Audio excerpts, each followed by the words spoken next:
Ladies and gentlemen, please welcome to the stage Shantae Russell, Vice President for Membership, AFCEA International. Okay, good afternoon. So I hope everyone's had a wonderful conference so far. I could not think of a better way for us to close out our day than with this phenomenal lineup of professionals. It's an honor to welcome you to today's Emerging Leaders panel.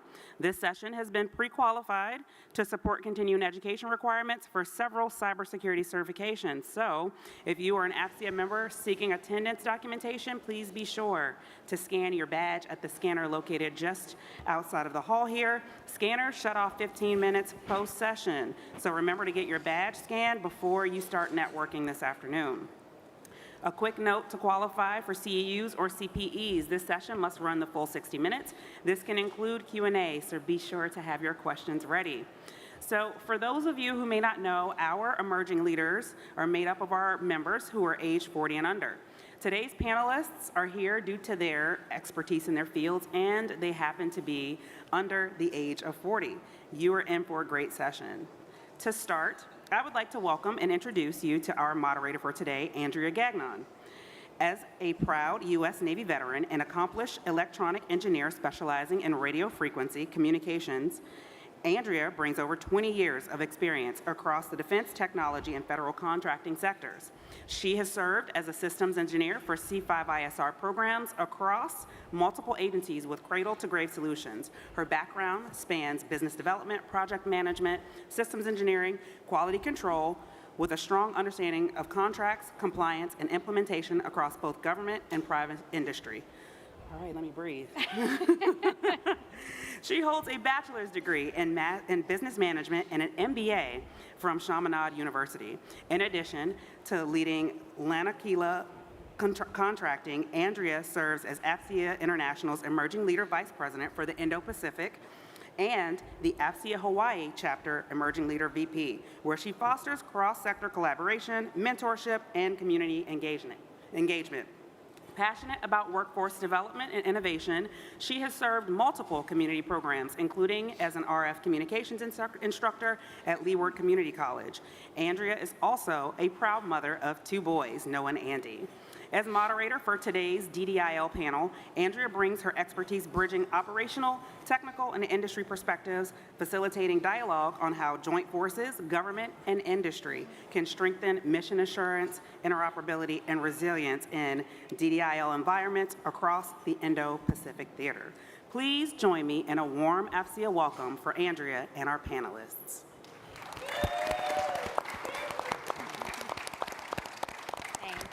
That was long, I'm sorry. Wow, that was really long, I'm sorry. I'm really, I don't even know who wrote that. Thank you, everybody, for coming. We really, truly appreciate it. This will be a really fun panel.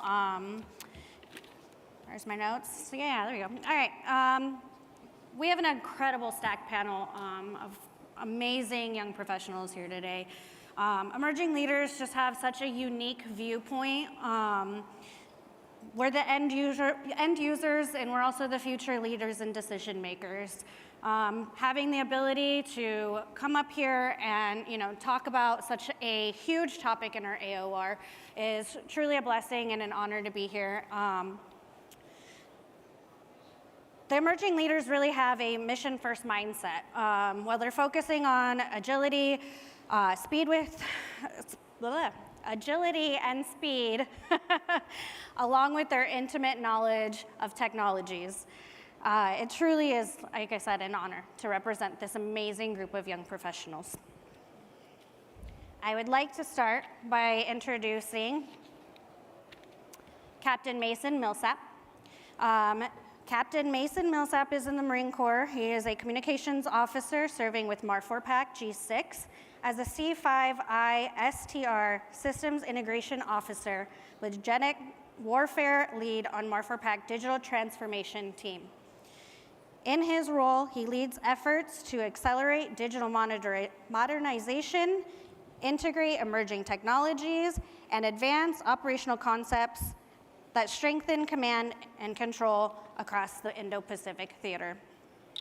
Previously, Captain Millsap served as a C5 ISRT Systems Integration Officer for the 3rd Marine Regiment. He helped pioneer expeditionary communications and data integration to support stand-in forces.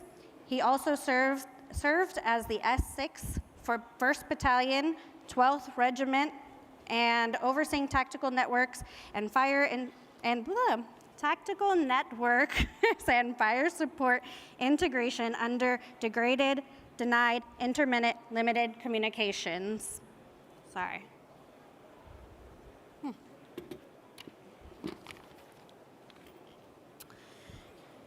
He was also a pioneer in MAR4PAC's first military-civilian collaborative hackathon, driving innovation by bringing together Marines, industry, and academia to resolve real-world operational challenges.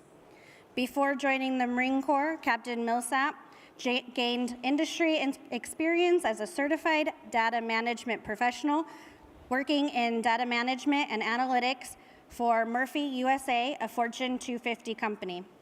His combined background and expertise, wow, I am really sorry, guys. We are emerging leaders. We're going to keep this fresh, right?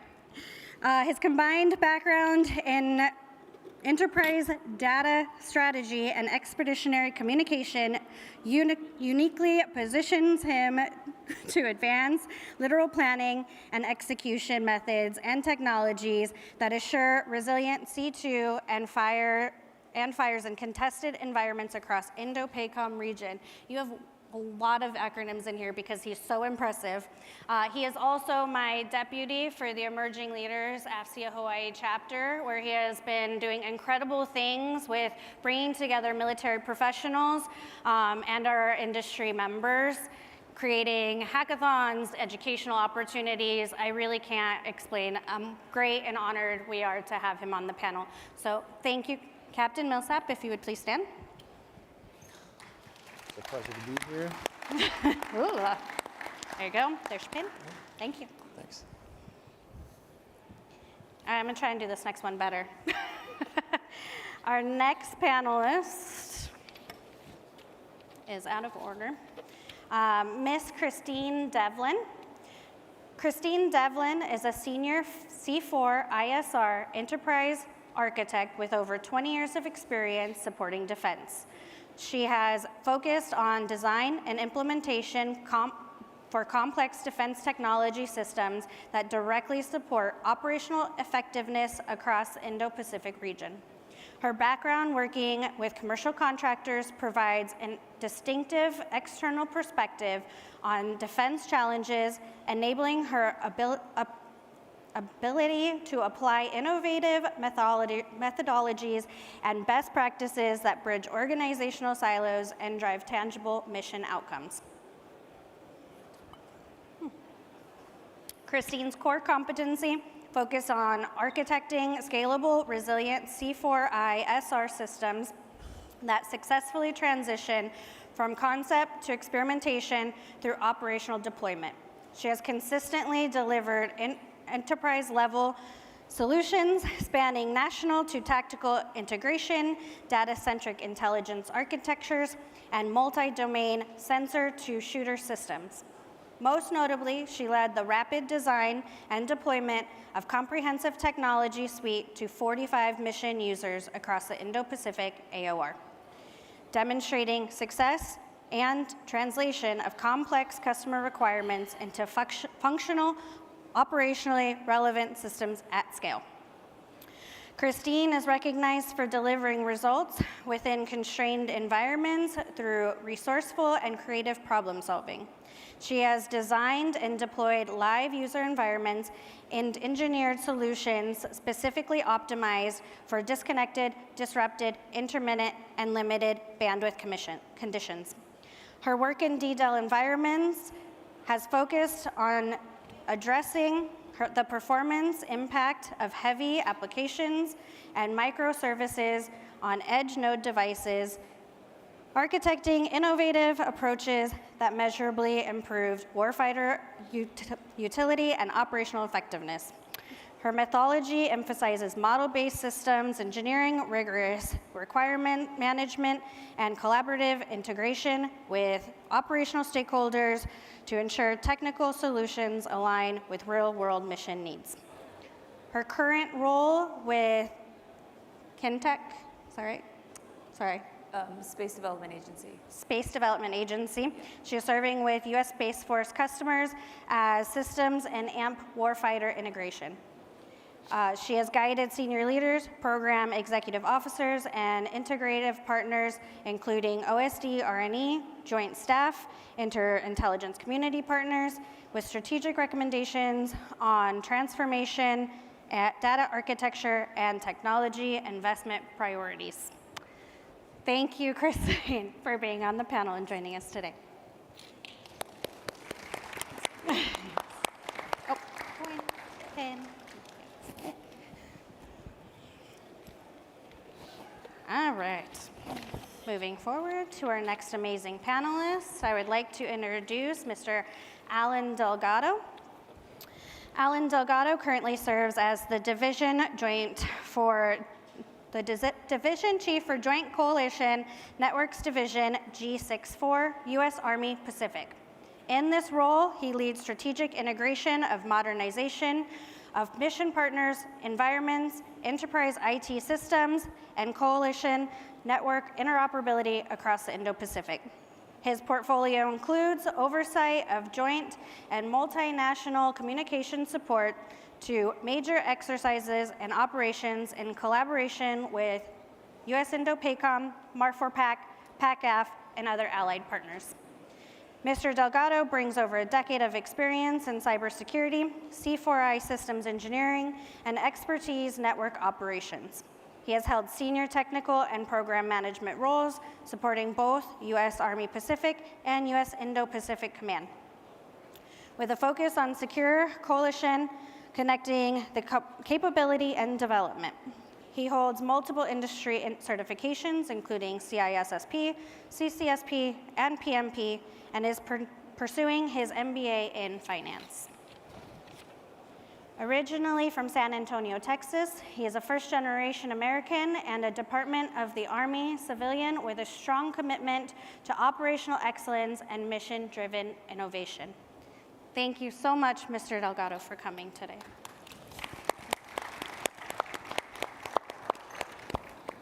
Anyone else want to read all these?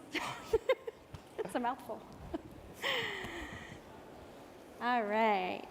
And last but definitely not least, I have the honor of introducing Major Steven Cifuentes.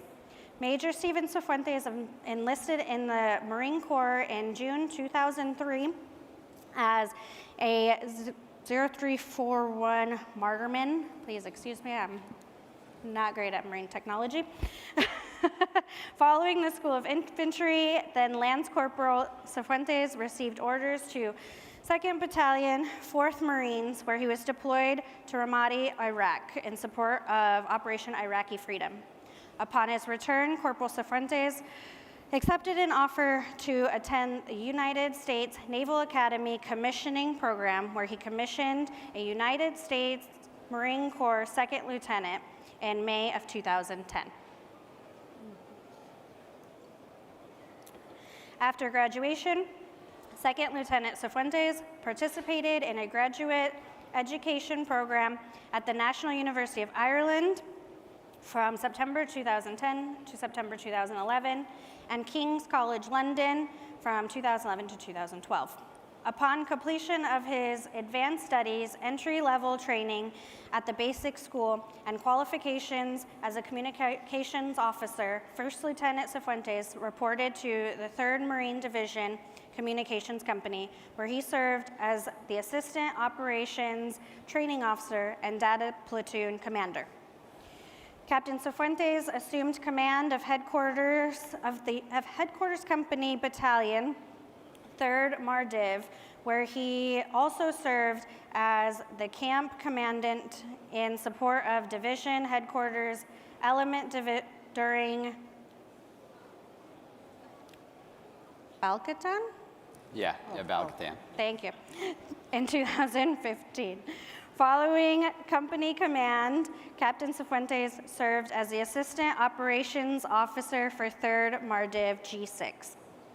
In July 2016, Captain Cifuentes executed orders from 3rd Mardiv to Marine Wing Communications Squadron 18, 1st Marine Aircraft Wing, where he was assigned as the Communications Officer for Indo-Pacific Command, and Control Element Philippine for 2 months, where he returned.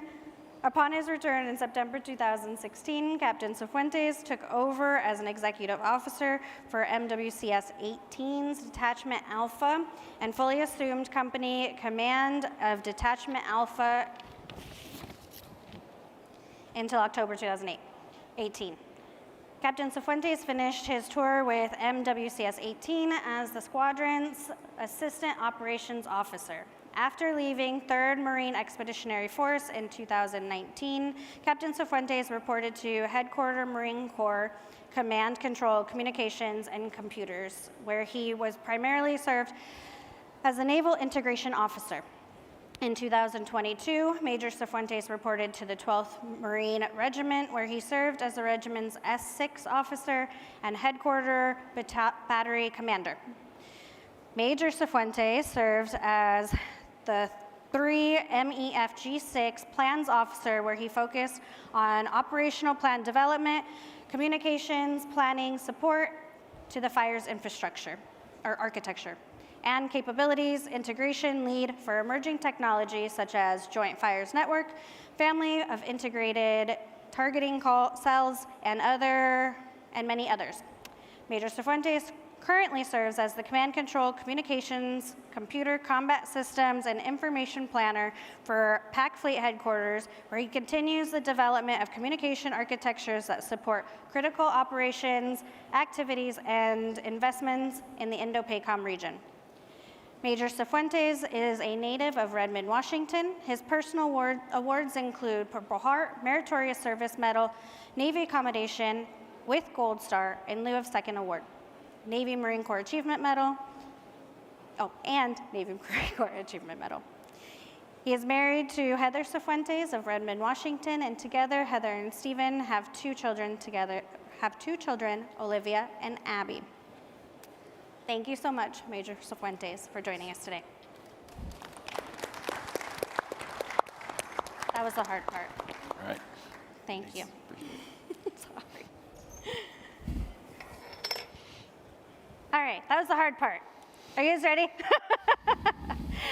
Can I please get a round of applause for my incredible emerging leaders?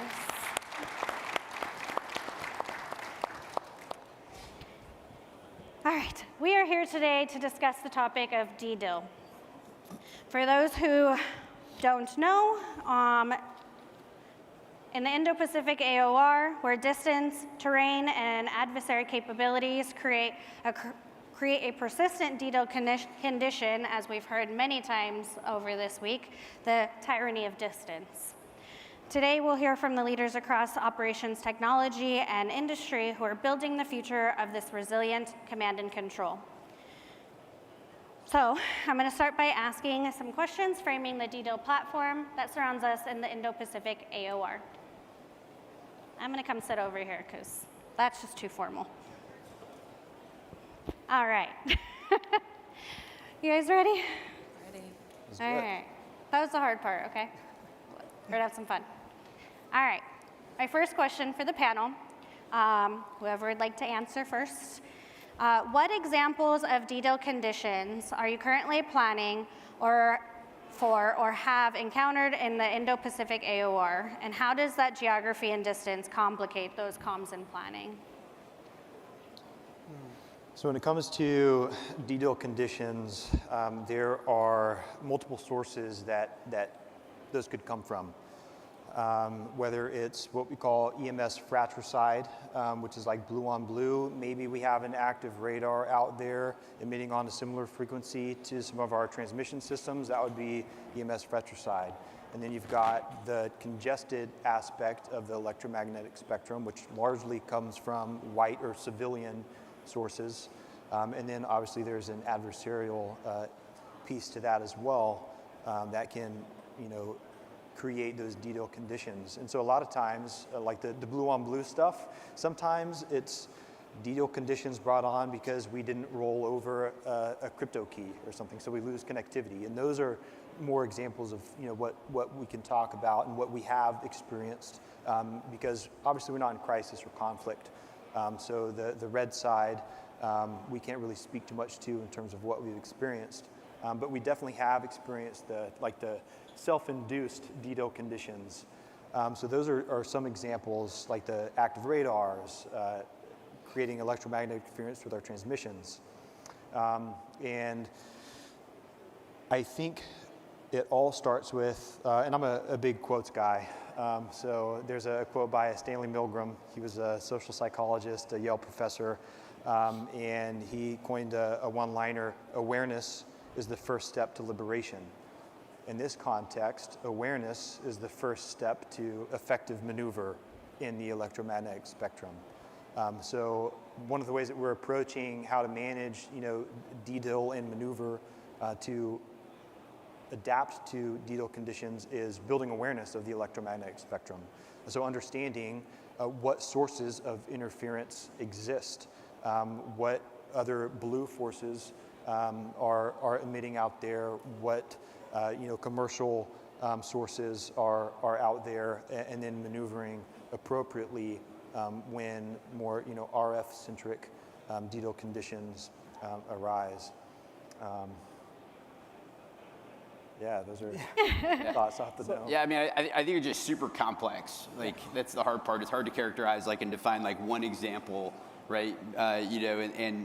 And because of where we're operating, the adversary environment, the people that we're kind of, and then our own internal things, it's just super complex. And so being able to dynamically maneuver through different transport mechanisms that allow you to get, information to the place at the time of need, becomes the focus point. So when you talk about conditions, it just assumes that things aren't going to be there, so it's availability and saturation, and then how do you dynamically maneuver through that and do it at speed, and that becomes the challenging part, is doing it at speed that's relevant to whatever the specific mission set is, or whatever you're trying to launch, or whatever decision you're trying to make.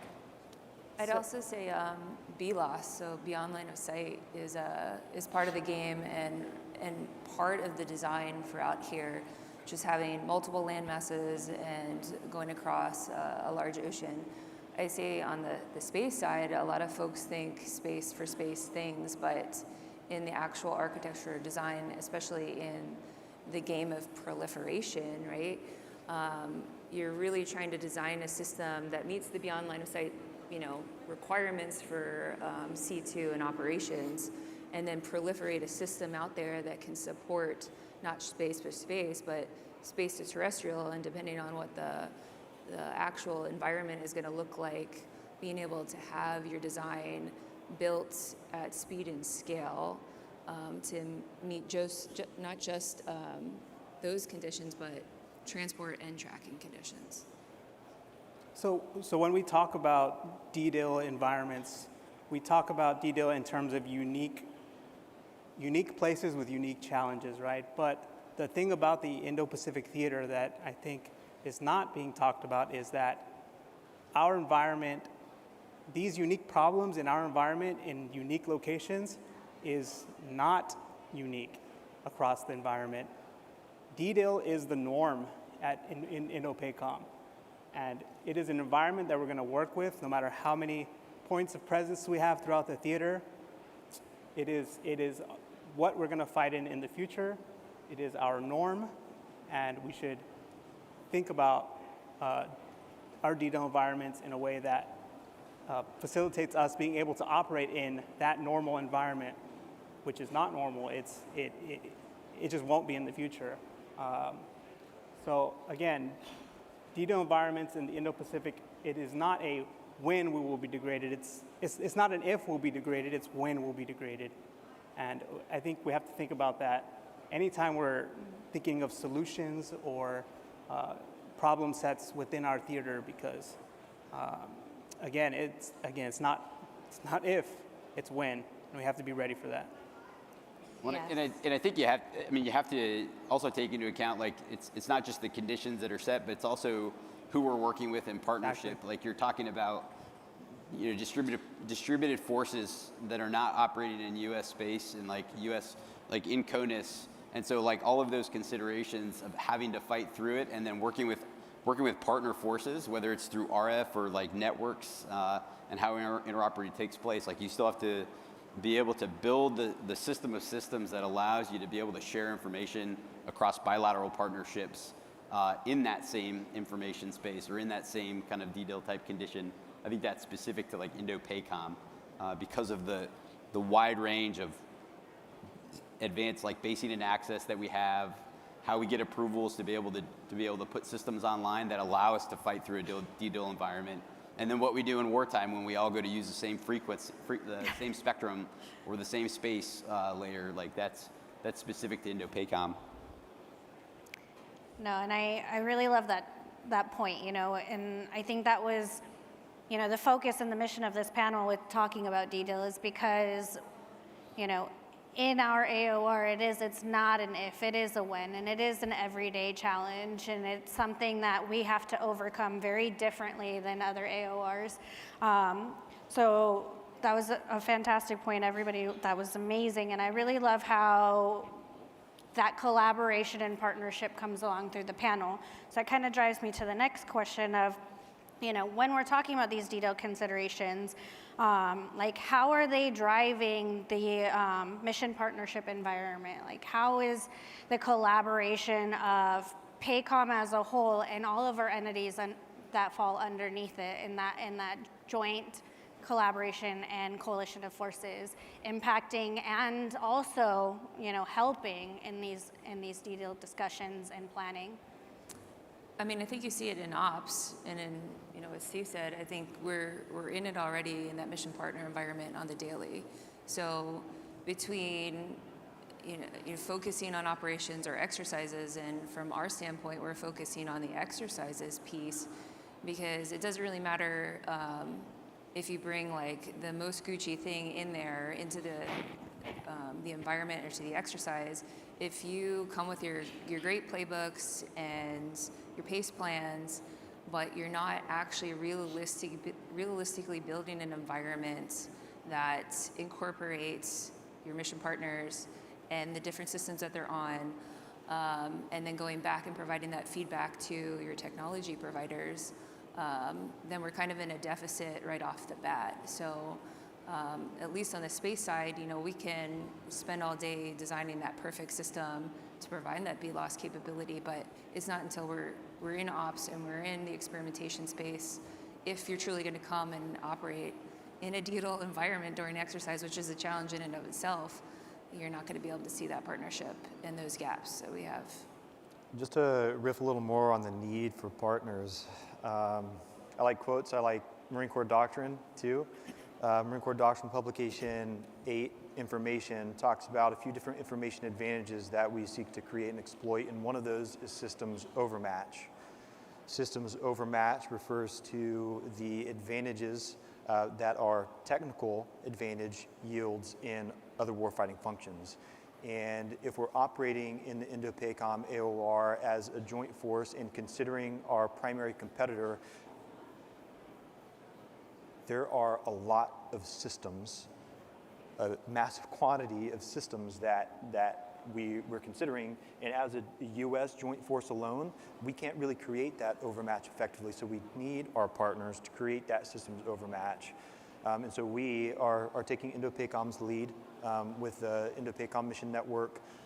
We're leaning in, wanting to adopt it as soon as it's ready. But from a Marine Corps perspective, we are much more considering the sensitive but unclassified environments. There's a lot more information that is available at the unclassified level, whether it's AIS or ADS-B data, and we want to create an information environment where we can share unclassified data effectively at the lowest level. So for the lowest barrier to entry for our partners. Because another thing that's unique about Indo-PACOM, there are a lot of partners out here, but the range of agreements with those different partners, it drastically varies. When you think about Thailand and the Philippines and Japan and Australia, we have various data sharing agreements that are, some are more, some are much less mature. So we have to consider all of that. So we're looking at sensitive but unclassified to essentially establish a single pane of glass at that level, and then moving up to the higher classifications for further exploitation. But I think sensitive but unclassified environments will continue to prove their value as we continue experimenting with them and using them operationally in the months and years to come. But I think it ties to, like, especially in a DDIL environment, like what specific information are you trying to get to what partner, and what sort of capability does that partner provide, to the bilateral coalition joint force, and then you can start to like walk back from there. Like, okay, how do I get technology to enable getting that there faster? Like sometimes we forget that if we provide this like super high whiz, like gadget that solves all of our problems, you realize that like you're working with a bilateral partner that like has access to like some of the information. Like they've got their own networks, they've got their own like fire control systems. And if we're talking about like how do I launch a missile, like I have to respect that there's a machine-to-machine integration problem, and then there's a like getting them the information. To your point, like where can I get it down at an unclassified or a shareable level, and engineer that, and then allow the process to be able to take place. But you got to focus in on like what is the specific information that we're trying to share, and I think that's some of the complexity of the problem sets that we're wrestling with. And at the same time that we wrestle with it, now we're also trying to engineer the solutions that like are going to enable that information sharing. And so it's I think we frequently in the technology world we find ourselves like running concurrent with ops at the same time as driving engineering solutions, because we're all trying to solve the same complex problems. So I think in terms of building partnerships with our allies and partners across the theater, we have to frame it in a way that I think we all, in terms of our drive to innovate, our innovation in C2, decentralized C2 and DDIL environments, I think that across the theater with our partners and allies, even though we speak different languages, we have different missions, we all come across the same problem, that being DDIL environment and how we operate in a degraded environment. So I think using that in order to convey to our partners that we understand your problem because we're having the same problem. And that's really driving what we're doing to innovate in the theater in terms of decentralized C2 and being able to operate in an environment that hasn't been operated in it before. So I think using that to push our drive and then answer these hard questions now, I think because no matter what languages we speak, no matter who we partner with in terms of US or all of our allies and partners in the theater, I think we all see the problem coming. I think we see the challenge coming. I think that is something that we should really focus in on. We all have this decentralized C2 issue, and in order to innovate, we have to work together. We have to consistently engage with our allies and partners to test. We fail today so that we can succeed tomorrow. And I don't want to see us at a point where something happens, God forbid in 2027, and we're testing.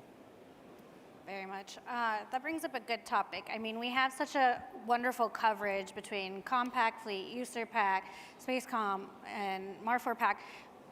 I'm gonna ask, what is that biggest question? Like, or one of the biggest questions? What is one of those biggest questions that you face? And yeah, let's air that. Like, what is that biggest question? For me, the biggest question that I run into for interoperability specifically is how do I share data to partners that they can use, right? We have, in terms of the technical piece, we come to a point where we are at a crossroads between policy and technology. Okay, we're trying to solve policy problems through technological means, and that is the environment we work in. That is what we deal with. But for me specifically, with our partners, allies, let's say Japan and Australia, there is no trilateral agreement between the United States, Japan, and Australia. But it is our mission and our duty to make sure that these partners and allies can share information in a way that both is available to them in policy-wise and is useful for them in real-world operations and exercises. And that is the crux of the problems that I run into, and how we can use all of this to facilitate the Indo-PACOM's F2T2EA kill web initiative. That is a pain point for me, and I'm working every single day to try to figure it out. What about you, Major? I think trying to balance, again, like we have a certain equipment set that we have right now, and how do we balance like evolution, like modernization of that technology? How do you incorporate science and technology in there, especially as we look to like accelerate quickly some of these things? And then how do you balance that with like what you have today? How do you make it all smash together and work to get after the critical mission sets that you have? And I think that's the complexity, is like, what are some of those critical data flows, again, that can be enabled by technology, and how can we get there fast? And how can we get there fast knowing that like we have the system that we have, whether that system changes, like it's not a fast system. So then how do I integrate all of the new kit and the things coming out that are going to get us there faster, and they're great. But at the same time, I go back to I still have my government computer, I log in, I chat with somebody, right? And that's going to be the systems that we go to war with. And so it's that balance of like being able to integrate it in quickly, iterate on it, like, and be able to work to kind of get it there faster, to be able to meet, again, those defined mission sets and the critical information exchanges that have to like get after winning whatever battle we want to win. Yeah, The fun of balancing emerging technologies and legacy systems, right? yeah, it kind of goes into your point, Alan, about when the balloon goes up, if it does, are we going to be stuck in, with equipment that's being heavily tested and that kind of thing? And we talked a little bit about this before, this idea of balancing exploration and exploitation, getting good at what we have now, what we know we will have, versus exploring emerging technology. And developing prototypes. I mean, the Commandant of the Marine Corps, in the annual update, I believe it was last year, a recent one just came out, but he talked about how we're going to fight the next war with prototypes. So that does create an interesting challenge in terms of getting good enough on the prototype so that they are legitimately value added, versus getting good at what we already have. Because and I think putting it in the hands of an 18-year-old and telling like, hey, like that small form factor kit, right, that we're going to give you, and it's going to solve all the problems. Like, we need you to get in there and like start doing some coding to like engineer the connections that have to be made. The reality is like that's who's going to be operating the kit and the gear and the technology. To your point. Yeah. Ain't that the truth? So when I evaluate like a solution that's come to us, right, to user pack specifically, right, I think about I make two assumptions in my head, or two questions. One is, again, how does it facilitate the F2T2EA kill chain, right? That includes redundant kill webs, because that is the goal of Indo-PACOM's Joint Fires Network right now, but they also have some other initiatives. And secondly, you have to assume that the enemy either already has this technology or knows that we're going to get it, right? So being a one-stop shop, we come back to the redundancy question, right? You have to take these solutions and ask these tough questions now, because we have to assume that the enemy is already planning ways to disable that capability. And every single solution that comes through our office, that's the two things that I think about. How does this push us forward in the fight, and how do we keep it in the fight? I think just to piggyback off fighting with the prototype architectures, one of the biggest questions we always get is, what specifically is this proliferated LEO architecture actually providing that's different than what's already out there, right? And kind of the mantra for proliferation and spiral development is moving as fast as you can with modernized tech, right? Getting it in the hands of the warfighter, whatever age they may be, right? And ensuring that you have some level of interoperability and backwards compatible systems with what's already out there. And then the challenge is, when you do that, is are you actually fulfilling it in a multimodal condition to satisfy the current need of what they have in their current kit? And is your spiral development strategy actually adaptive enough to make those changes on the fly based off of the conditions they're in, the area that they're operating in, and the future plans that they have with the emerging technology that they're going to bring on? So I think, that question comes to us is, what are you bringing now that I can use right now? And then how are you developing that further to match with my changing mission profile and where I'm going to be operating? Because it's going to be the same today, but then it's going to change tomorrow. So I want to piggyback on that because that's a really great point, especially from an industry perspective.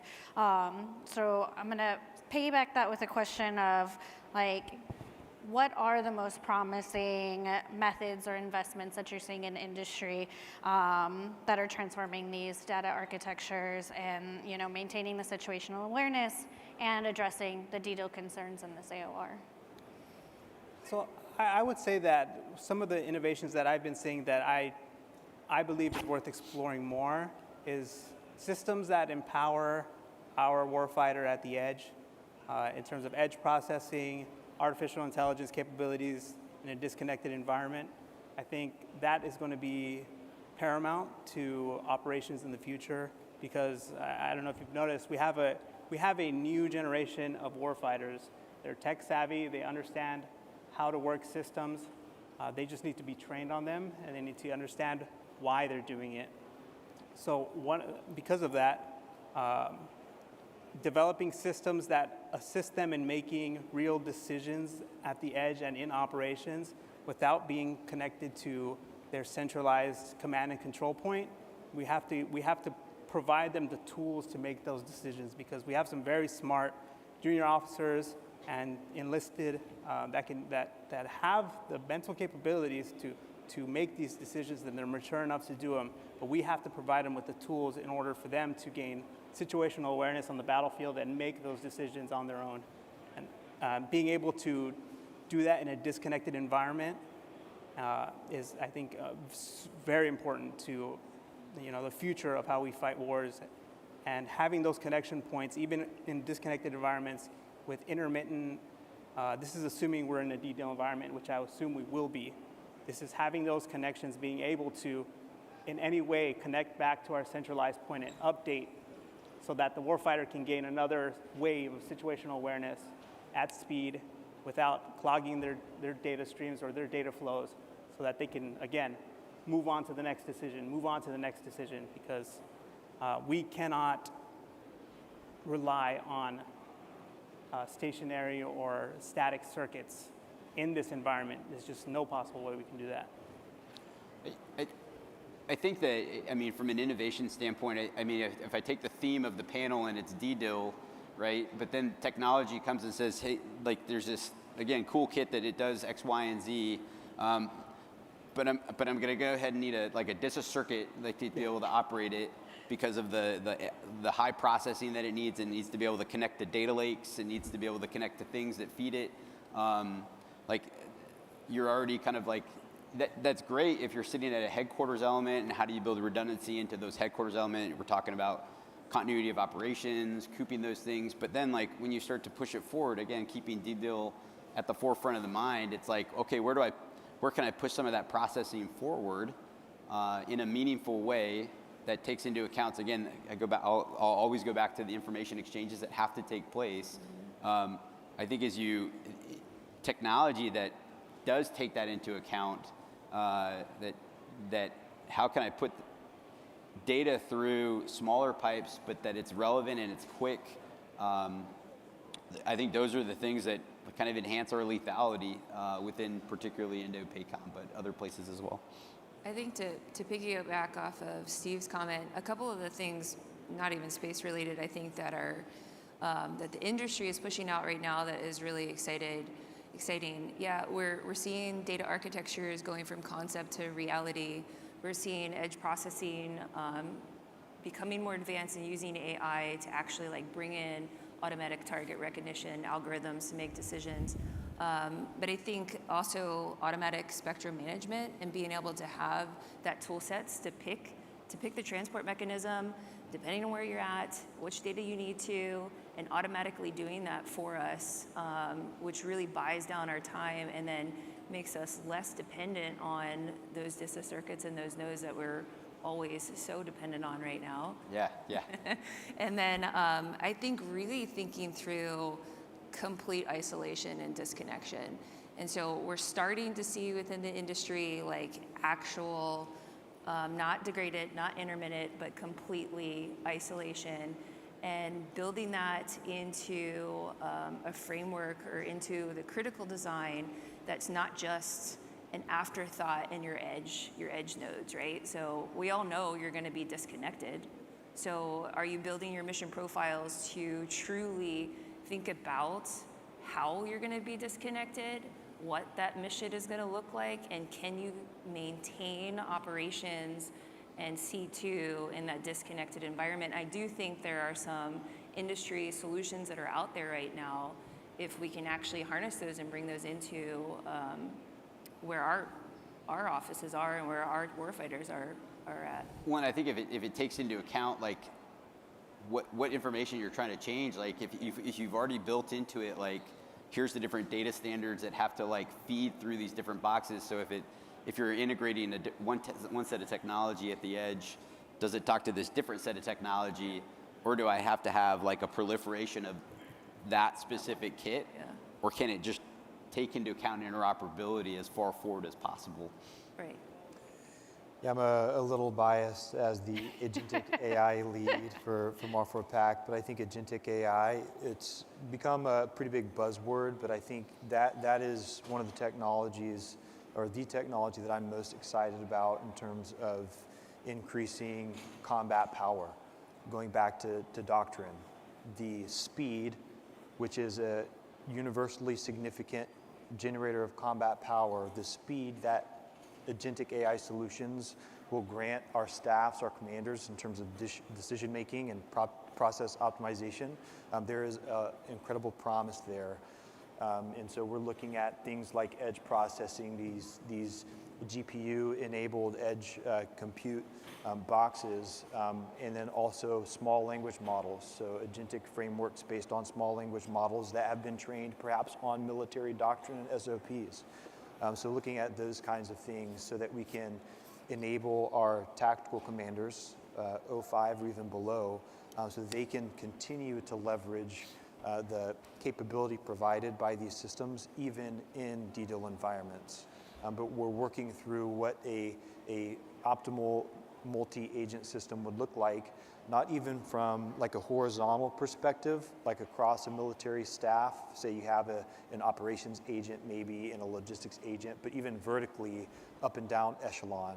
If we have our tactical units on their edge compute kits with a local model, how does that interact with what our operational leaders in the higher echelons are using from a more enterprise perspective? So those are some of the questions that we're looking at when it comes to implementing agentic AI, which I see as very promising. But it goes back to like network orchestration.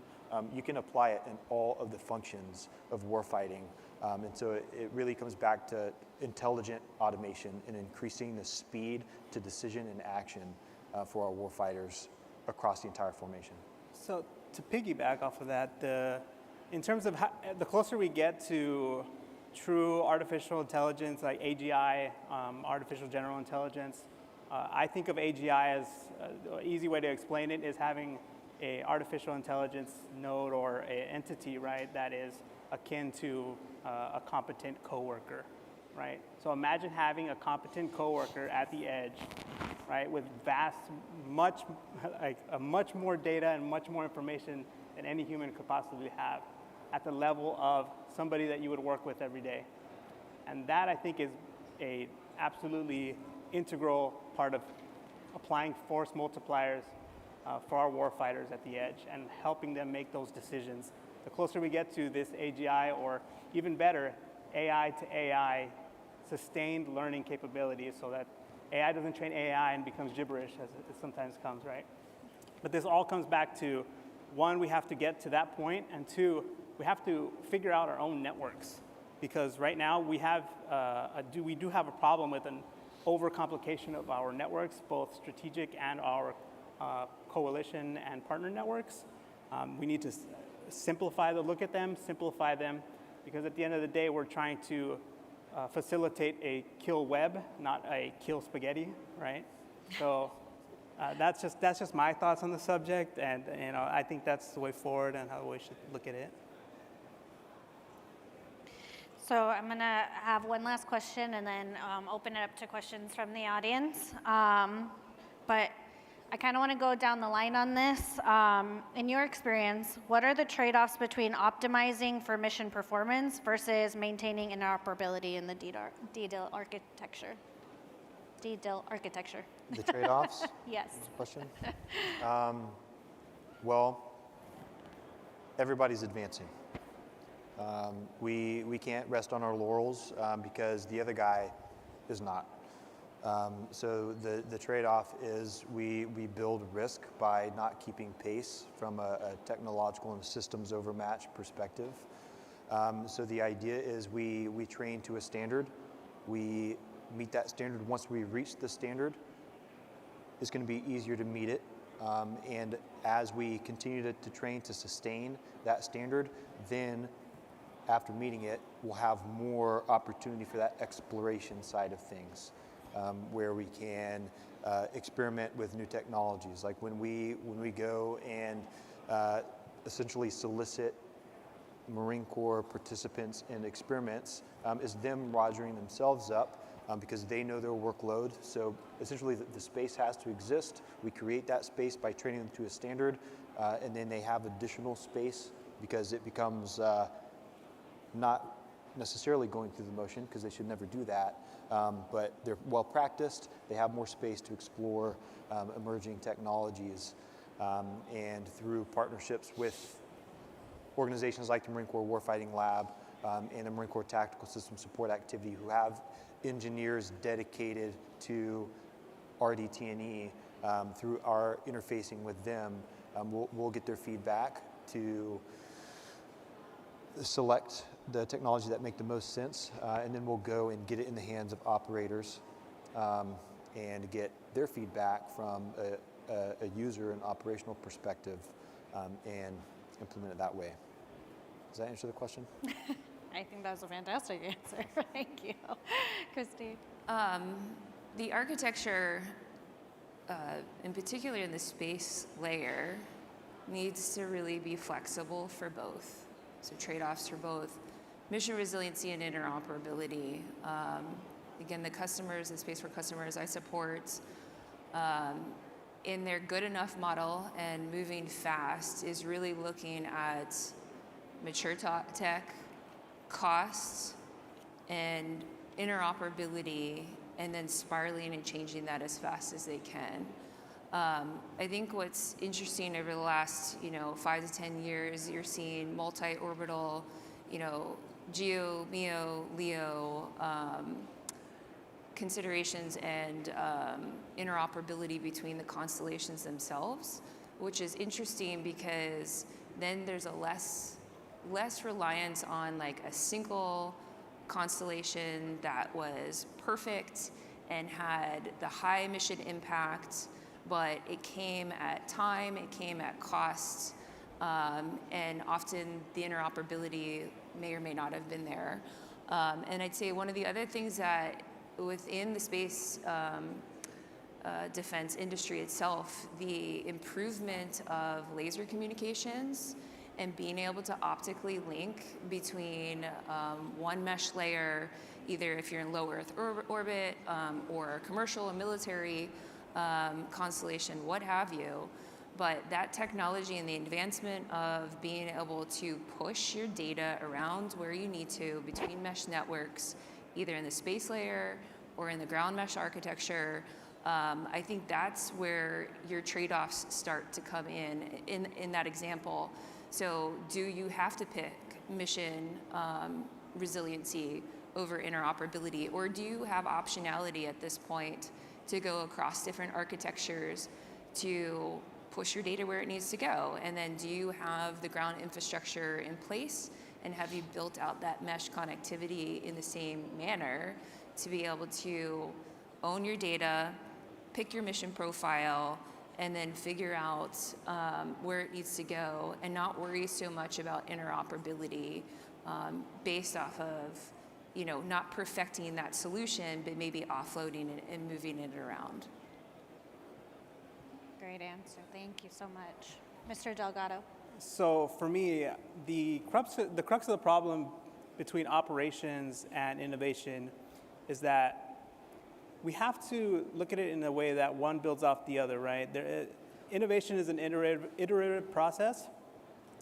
Then implementing them in operations now and being not unafraid, but being able to fail now is I think, a better choice than failing 2 years down the road. If you're afraid to test today, you're going to be terrified of testing 2 years from now. Because at that point, innovation's done, right? We're at the point where our time limit is here or something happens, it's too late.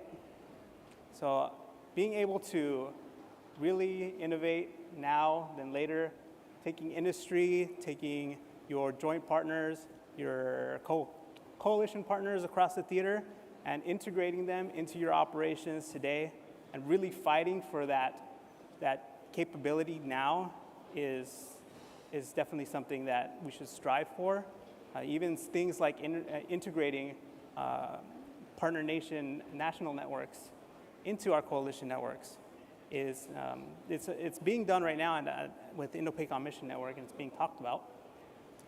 But again, innovation builds off operations, and operations cannot at this point be afraid to integrate innovation. And we have to look at it that way and drive forward doing that, because soon enough we will not have that luxury of failing. Thank you. Lots of thoughts in my head, but I think going off of the comment that was made about like how we have like sometimes a spaghetti like architecture that kind of like exists. I think the challenge of innovation is like, if you're continuing to sprint forward, and we understand that industry can like move quickly, like much faster than we can. Sometimes the challenge is just knowing what you have right away, and like knowing where your friction points are. You get used to seeing a lot of like overview diagrams that like have lightning bolts that tell you like these things are going to connect, but then when you start to peel back the onion of like, okay, like where is that server or where is that radio, like that, then you start to realize where some of your gaps are, and your actual ability to like leverage the architecture as it exists today to be able to meet the operations that you have. So I think the risk is as you innovate fast and you iterate potentially too quickly, like if you don't have that foundation of like, this is where I exist, this is how we do it today, and then start to iterate and then work quickly, like get to fail quickly and then like be okay with that, which from as an organization or a culture, I think we struggle with that. We struggle with creating the PowerPoint that says like, hey boss, like this didn't go good, like and we got to change directions. But as we partner with industry and with cross components, like that's what we have to do. Like understand where we're at, like get after it quickly, and then be able to like fail and shift, which is easier said than done. Ain't that the truth? And everything, right? Well, wonderful.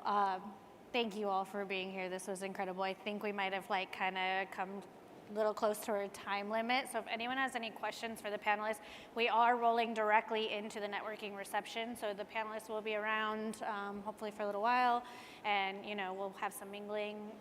Did you want to come up and close us out?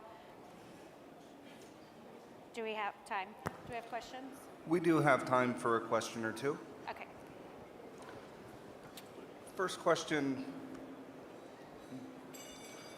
what are some ways joint forces are exercising analog systems and processes to prepare for a DDIL environment, and how do we emphasize training analog systems when there is a push for using cutting-edge technological solutions? I didn't write that question though, I swear, but I wish I would have. It's an interesting one. Okay. So the question was, how are we analyzing, where's the question being asked from? They put it in the questions queue. There's like yeah. Gotcha. Okay, I didn't know Sorry. if somebody was out there asking. When it comes to analyzing analog processes, okay, I see the question on the screen.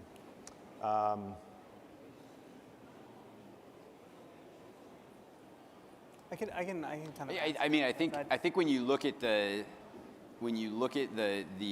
pace at which Indo-PACOM like exercises, like the different exercises that we do kind of across the region, how are we exercising it? Is those analog systems? Those are the ones that we have, and those are the ones that we bring. Yep. I mean, I think that you have different activities and exercises where you specifically you work to incorporate science and technology into it, and that becomes a problem of the communicator as I try and like fuse technology into already a standing like set of systems that we have. And so I think that we are leveraging those because those are the systems that are passing data. I think that the challenge is, and again, it's a cultural challenge of like being willing to step away and say, hey, like we're gonna shut off the network and we're gonna go to HF, or we're gonna go to like TAC chat, and like what is the critical data that I need to do to be able to like punch into a 6 line and be able to send to somebody to be able to like fire a missile like that. Like culturally, like we fight against it, and as a commo, like for me personally, like tons of scar tissue of like the general wants a VTC. And in that VTC, he also talks about like, well, we got to do this in a DDIL environment, but I still want my VTC. Like that's just the wrestle that we play with internally, and like that's looking bigger. Like that's the wrestle between analog systems and technology. Like we're fighting that same battle. How are we doing it? I don't know. It's a daily struggle. I think at the warfighter level, having those analog systems being understood and trained on by our warfighters in theater is, I think, for me, just as important as having innovative technologies available for them. Because in a true crisis situation where things happen that is unpredictable, they may not have access to node 1 or network 2 or none of the above because they are in a true crisis situation. So being able to understand that there may be situations that they're put in where they have to rely on analog processes and systems because that's the only thing that's available to them, right? At the end of the something like a compass is technically an analog system or a process, right? And it's important for the warfighter to understand their basic warfighting functions at the most basic level being a compass and a map, but also being trained, because they're smart enough now to understand both of them. They can brush their teeth and get on a computer. They understand analog and technology, right? So they can do both. Being able to train on both of them doesn't mean you have to sacrifice one for the other. A warfighter is a holistic asset on the battlefield, and they're way smarter. They're much smarter than a lot of us give them credit for sometimes. And you have to keep that in your mind when you really think about training analog and innovative technologies. Yeah, I think this comes back to like having training and readiness standards that we have in place. We're well aware of the essential tasks that we need to accomplish. We have training and readiness standards associated with them, and analog systems that we know that can be used to exercise those tasks. and meet those standards. So we'll continuously do that and do certification exercises for deployment and otherwise. And that's where we really get at the analog systems, the stuff that's been around. And then kind of going back to like the conversation of fail, no fail. Generally with experiments, you're not going to, at least from a warfighter perspective, it's not a certification that we're working towards with an experiment. And there are quite a few people that appreciate that aspect of experiments, and people want to bring a lot of emerging tech on because they're confident in their ability to meet the standards. And so I think that's where the balance lies, is having well-defined standards, training to those, making those essentially the must-haves and must-dos, and once you're confident you can reach those, then exploring the emerging tech. Definitely. I mean, yeah, that's just turns into such a norm, like in our day-to-day, right? Like as much as we're pushing emerging technologies and especially in a emerging leader category, like that is our main focus is emerging technologies. But so many of the times, especially like in the Navy and when you're forward deployed, you do have to rely on those analog systems, and you don't have a choice, and it is adapt and overcome, right? So I think that's a fantastic question of one of those things, like we do have to adapt sometimes and fall back on the origination, like the very beginning of transport, right? And it's just the fun of the DDIL space. We have time for one more quick one. Okay. In the context Quick of one. today's discussion, if you could have your leadership grant you one wish, what would it be and why? That's a scary question. I would wish for money. And I'm sure every other leader would wish for the same thing. Yeah, procurement cycles. Yeah. Yeah, if I had one wish, that would be it. How about $1 trillion? You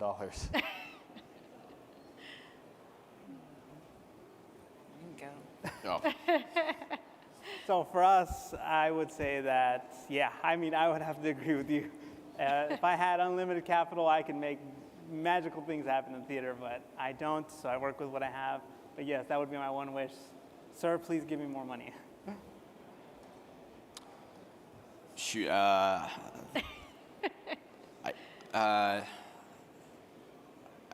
think the missions are just complex, and so I think if clarity of direction, I think it's difficult to kind of figure out.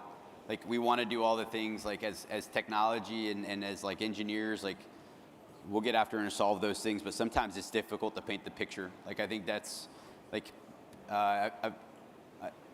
I've been told before, like I don't know what good art is until I see it.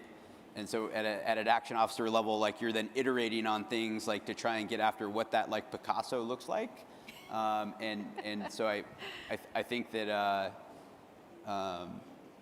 being able to have some of that clarity, but like at the same time, like I don't want to be in their shoes that tries to define like what that picture looks like, because that's a difficult picture to paint for anybody. And I don't think AI is going to do it for you, or you don't want it to. That's a fantastic answer. Wonderful. Thank you. Please welcome Shantae Russell back to the stage.